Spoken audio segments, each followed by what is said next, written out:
ladies and gentlemen, to JWF Monday Night Ignition. I am your host, Silver Spoon, joined as always by that sweet summer child himself, Captain Tibbs. I'm ready, Sills. Shirts open. We're at the beach. That is right, Tibbs, but we are, of course, 2 weeks away from the biggest shindig of the summer itself, Summerfest. But one man is looking to put an end to that. One man's looking to put an end to the JWF as a whole, says that he's bringing an apocalypse to this company. And that is, of course, the Night Terror himself, the man known as Ghazi. Yes, Sills, despite our best efforts, Ghazi has infiltrated the JWF in his own way. He has taken over the dark corners of the JWF. He lurks in the shadows, and for some reason, he has targeted none other than Scottye Moore. That's right, Tibbs. It shocked the entire world. Scottye Moore facing off against the Dylan for the JWF Captain's Championship. When Ghazi, of course, came out, assaulted him with that steel chain, beat the hell out of him, blood covering the mat. Following week, we attempted to keep Ghazi out, ban him, and then, of course, he attacked someone backstage, absolutely destroyed them, and made his message clear. But, of course, one man is here to respond to that message tonight. One man, and his name is Scottye Moore. And you gotta think Scottye Moore's a little pissed, and he's gotta be a little confused. I mean, we don't like to talk about it, but Scottye Moore, a couple of months ago, we let him run JXT, our developmental territory. Him alongside Blake Tanner, both of those boys took over, and it's been absolutely great. And they've been doing great things with Ghazi down there. They've been doing great things to build him up, so you gotta wonder why Ghazi would go after Scottye like this. I don't know, Sills, whether he feels like his mistreatment on his part not being booked enough, or sometimes maybe he just doesn't like Scottye's face. That's all I got. Well, Tibbs, Scottye Moore has returned after that vicious beatdown, and I think he has a response for Ghazi, and I've been told he has a message for something historic that's going to be happening at Summerfest. Let's have a listen. Okay, look, I know, guys. I know you all want to hear me talk about Ghazi. You want me to come out here and be like, "Oh, I'm going to beat you, you hot topic gangster. I'm going to take you down." But believe me, I have a lot to say. But before that, I got to come clean, right? I mean, over the past few months, I've been struggling in the company. I mean, obviously lost the title, got beat by Chuck Tibbs. We're not going to talk about that. But I've been kind of having an identity crisis because in the world of JWF, there's always been two Scottye Moores.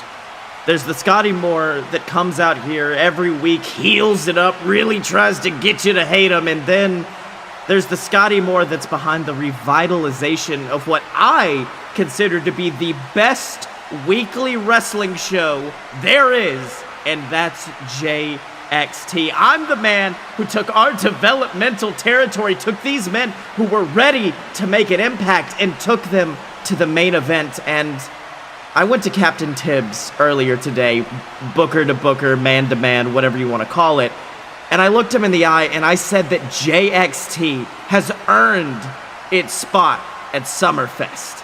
It's one of the biggest shows of the year, and JXT deserves their spot.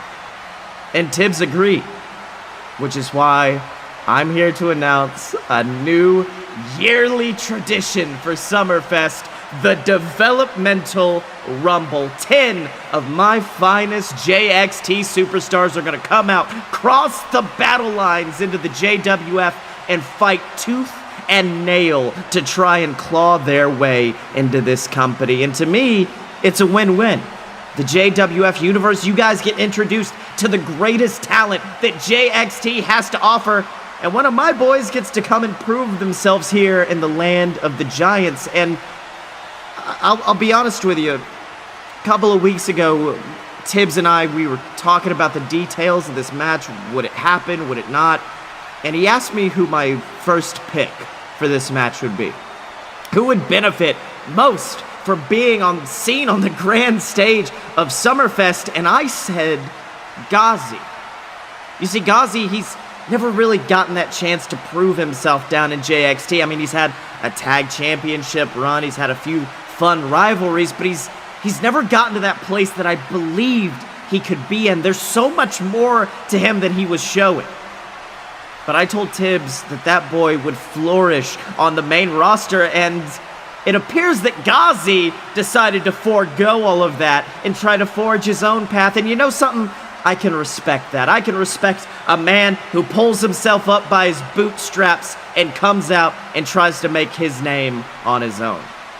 But what I can't respect is when someone wraps a steel chain around my neck and tries to leave me dead and laying. I can't respect when someone who knows that my own damn daughter is watching at home decides to drop me on my skull into a pile of my own blood. And I damn sure can't respect when someone claims that I didn't get to where I'm at on this roster off of anything but my own damn sweat, blood, and merit.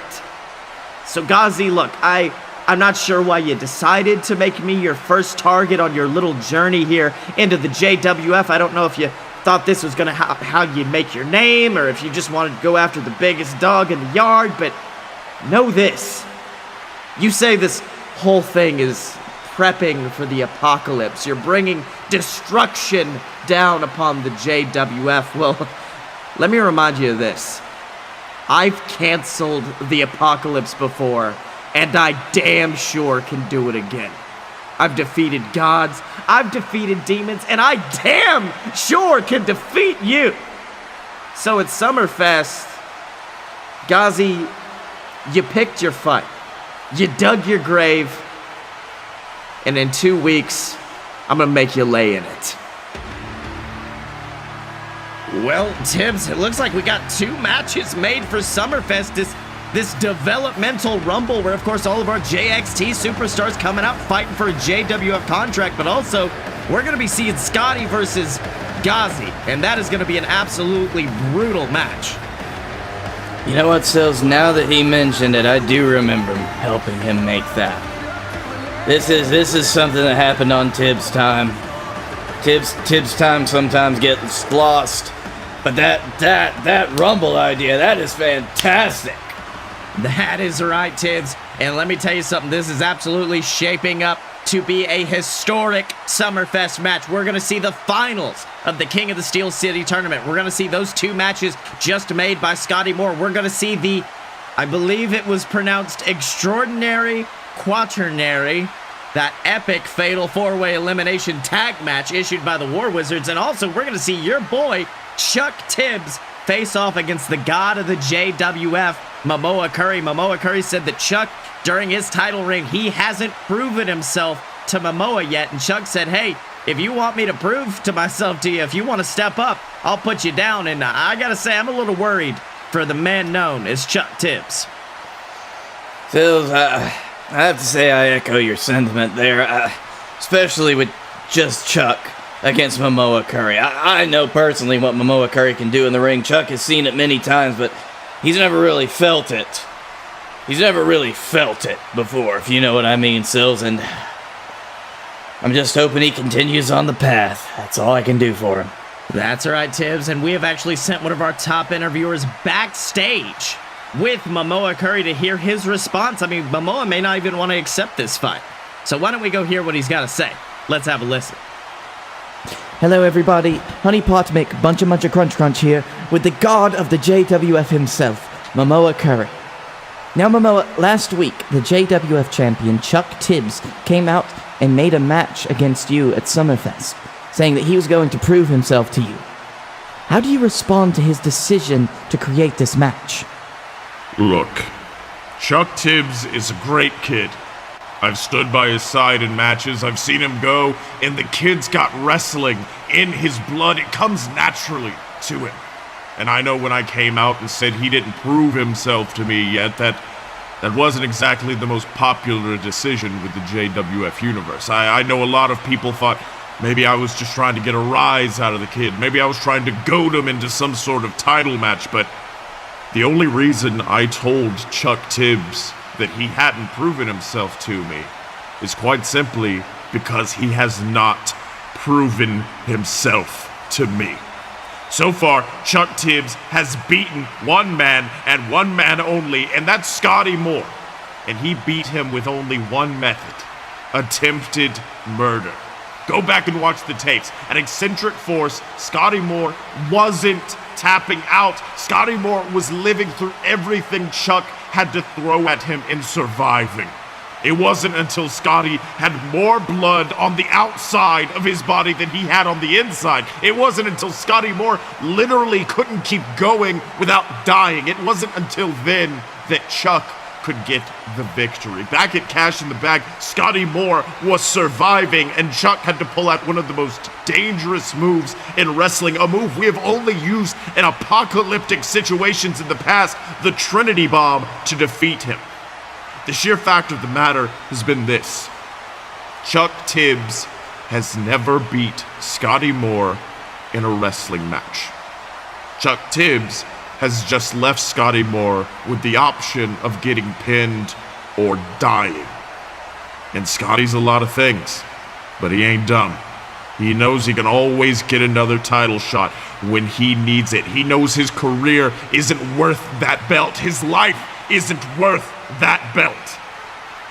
But Chuck Tibbs doesn't realize that yet. His obsession with that championship around his waist has become a deadly infatuation. And look, I understand. I was once that person too, and I know more than anyone it is a dangerous path to go down.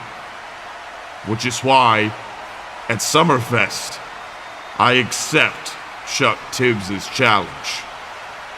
With one caveat: the JWF Championship will not be on the line. It will simply be two men wrestling for supremacy. And it's only when Chuck Tibbs proves to me that in the heat of battle, in the heat of war, that he can keep his mind steady, that he can keep a cool head. Only then will he have my respect. Well, Tibbs, strong words there from Mamoa Curry, and I'll be honest with you, he's kind of right. Chuck Tibbs has been very successful letting his heated passion, letting his fury drive him to success in his matches in the past, but it could also lead him down a dangerous path. What do you think? I don't know, Sills. I know both sides of the coin. I know what it's like to just let your rage take over to win a match, and I know what it's like to need to be that calculating, constantly planning individual. And honestly, Sills, I find that either extreme is problematic in the ring. And I think that Chuck has been leaning a little bit too much to the impassioned rage side. What I'm interested in, though, is Mamoa Curry has deemed this not to be a championship match. Mamoa Curry only wants to fight Chuck in the ring to see what he's got. And Mamoa Curry is someone who always is a couple of steps ahead. I'm interested to see why he has not tried to make this a title match. Well, you gotta think about this, Tibbs. Mamoa Curry, he's come out on television much recently, and he said that he's no longer that championship-courting man that he was in the past. He said that in this, what he considers the twilight of his career, he's not interested in titles. So I think Mamoa Curry, whether he wins or loses, he wants Chuck to keep that title. He wants Chuck to keep succeeding. At the end of the day, I think this is an exhibition. I think this is a proving yourself match. And I'll be honest, I don't know if Chuck has the ability to prove himself against a god.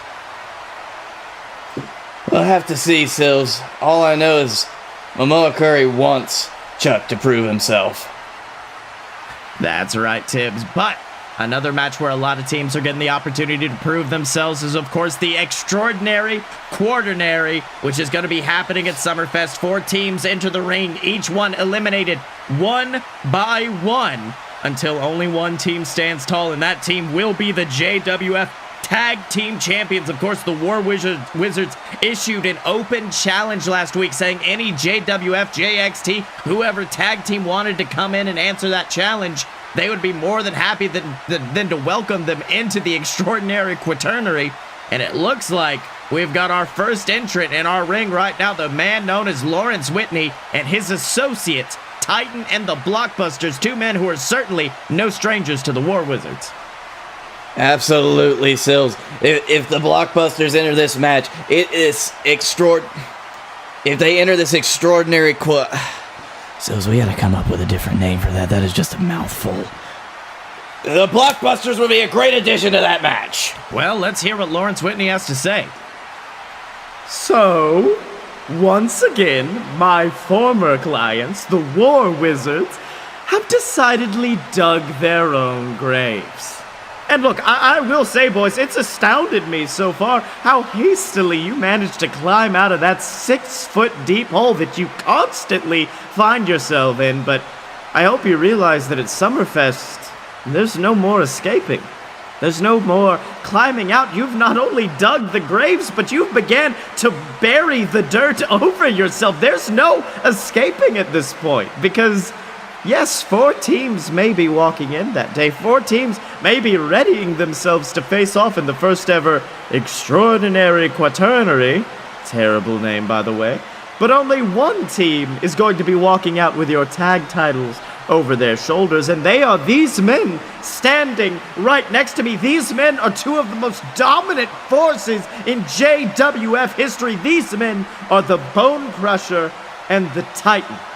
And at JWF Summerfest, when the war is over and the dust settles, the world will be proclaiming that their new JWF Tag Team Champions are... Oh, Tibbs! There is some music we have not heard in a very, very long time. It is the music of David Jenkins, Coach James. It is the team of Coach and Friend. I didn't even know they were still employed here, Sills. This is great.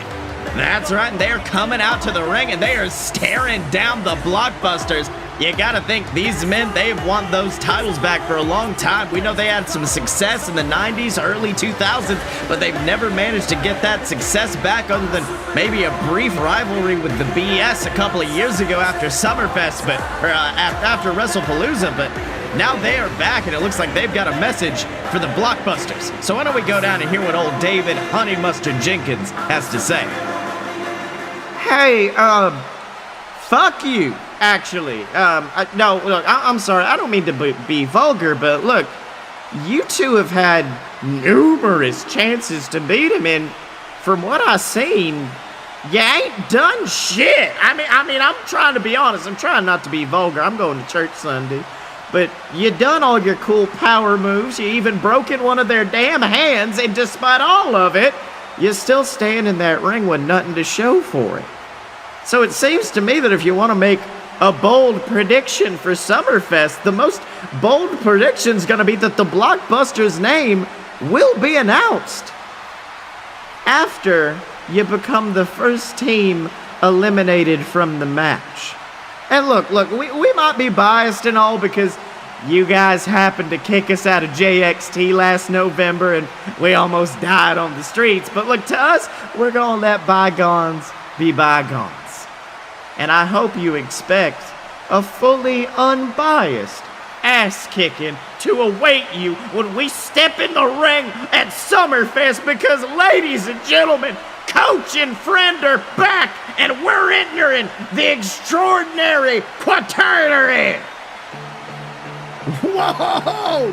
Return of the century right there, Tibbs. Coach and Friend are back, and it looks like we've got 3 teams that are going to be going in. We got our tag champions, the War Wizards, we got the Blockbusters, and then the returning Coach and Friend, and I just can't wait to see them back in action. This is a great return, especially for the tag division, Sills. Our tag division is now officially stacked to the 9. That's right. And, wait, hold on. Speaking of our tag division, I'm actually getting word that there's something going on backstage in the locker room of one of the biggest names in our tag division, the Rising Suns, Fomo-san and Hammerman. Let's go hear what's going on. Hammerman! Yes? You saw what just happened, right? Yes. And what exactly do we plan on doing about it? The pool's getting full. There's only one spot left in that match. We've been undefeated in the tag team division ever since the birth of the Rising Suns. We have ran through former champions, some of the biggest names in the division. We have claimed our spot. And at Summerfest, we finally can take advantage of that, Hammerman. We can go out to that ring, fight, get the belts. We can get recognition for what we've accomplished. Hammerman, that 4th spot in that match belongs to us. And if we don't act soon, anyone can take it. The Southern Boys, your brothers in the VWO, hell, even Bananas in pajamas. Anyone can take our spot from us with just a simple sentence. We belong in that match, Hammerman. It's our spot. My spot at Summerfest is going to be winning the King of the Steel City tournament for a 2nd time. Now, if you'll excuse me, I've got a match to get to. Well, Tibbs, looks like we got a little bit of dissension going on between the Rising Suns, and this is the problem we are talking about. A couple of weeks ago, we were talking about the power rankings. We saw that not only were the Rising Suns number 1 in the tag team division, but Hammerman on his own was number 5 in the singles division. So I think maybe that quest to possibly become JWF champion, to rise up those power rankings, it might be messing with his head a little bit. That's right, Sills. Hammerman is divided between 2 worlds now, and I don't know what the best option for him would be. He's got a great position right now in the King of the Steel City tournament. He's a former winner of the tournament itself. He feels like he could go all the way again, but the Rising Suns are number 1 in the tag team division. For them to not be in this match at Summerfest, it just doesn't make sense. That's right, Tibbs. I mean, it's definitely a spot they should be in, but I don't know if the Hammerman will allow them to be there. But of course, we now move on to our main event of the night. Hammerman said he's coming down to the ring. He's got that match against his brother Griffin, and it's gonna be... Damn it! Not again!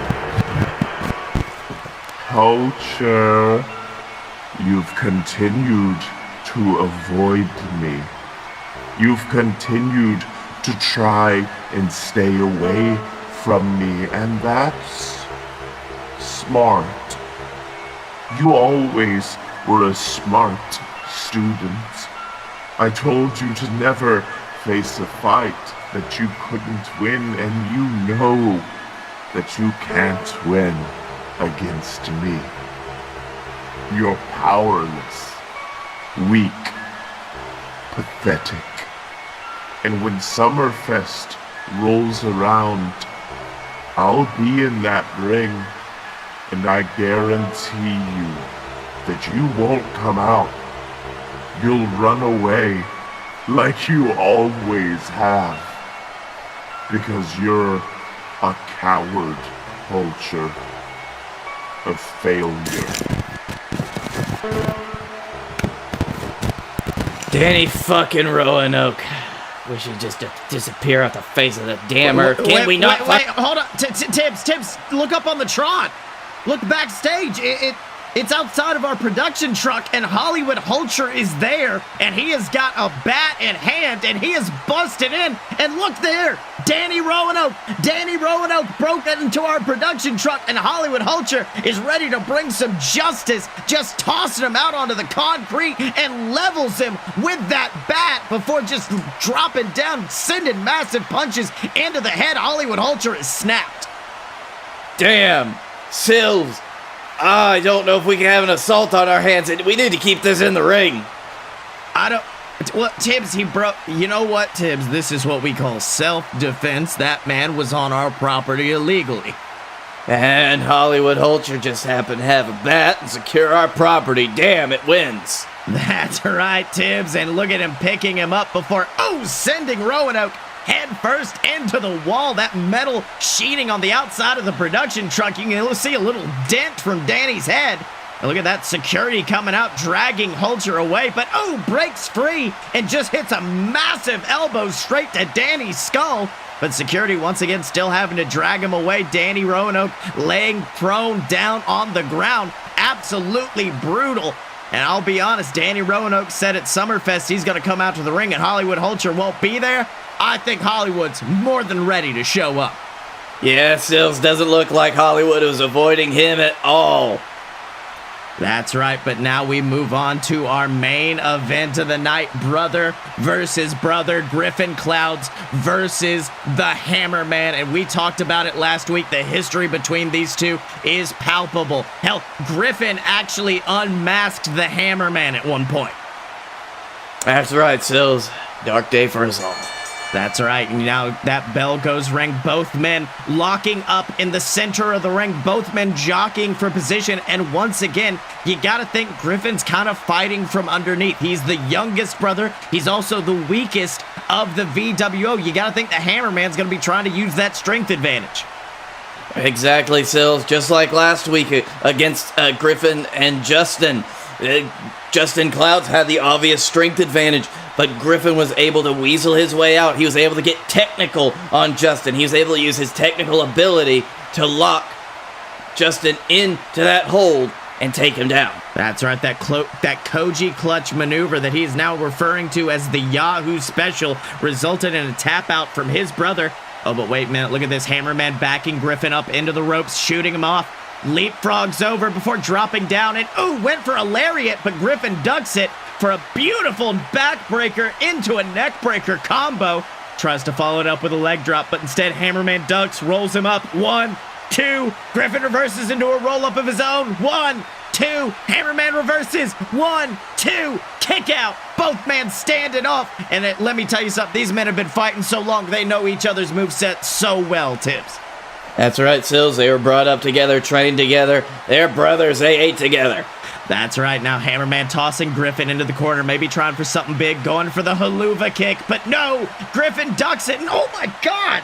Look at this, Hammerman's boot just colliding with the ring post, and looks like his leg isn't even in a good way. He might have torn a hamstring on that. That was vicious. It was, Sills. That was a good dodge on Griffin Clouds' part. The Hammerman puts a lot of force behind that big boot of his. That's right. Now you see Griffin looking nervous, checking on his brother. You got to remember, at the end of the day, this might be a fight, but these two men are still family. And look at this, Hammerman coming back with a big chop to the chest. Griffin returning it with one of his own. Both men going for it, but finally one last chop, and the Hammerman goes down on one knee. That hamstring giving way, allowing Griffin to back up and nailing him with the Shining Wizard. Goes for the pin. 1, 2, kick out. But I don't think Griffin's done. I think Griffin is seeing blood in the water with that injured leg, dragging the Hammerman to the center of the ring, and oh my God, just locks in the figure 4. And you can see the Hammerman in agony. That hamstring's got to be tearing off the bone. Oh, that's it, Sills. The Hammerman, he's taking a lot of damage to that leg of his. This might snap him.